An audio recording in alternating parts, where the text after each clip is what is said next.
You ask Tiger to solve. This deals with linear equations with one unknown. The final result is b equals 19. Let's solve it step by step. Simplify the expression.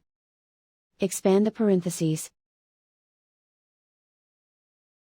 Simplify the arithmetic. Group all constants on the right side of the equation. Subtract 30 from both sides. Simplify the arithmetic.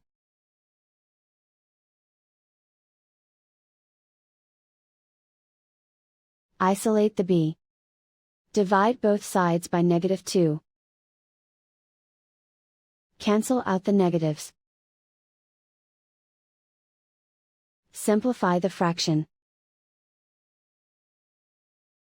Cancel out the negatives. Find the greatest common factor of the numerator and denominator. Factor out and cancel the greatest common factor. And so the final result is b equals 19.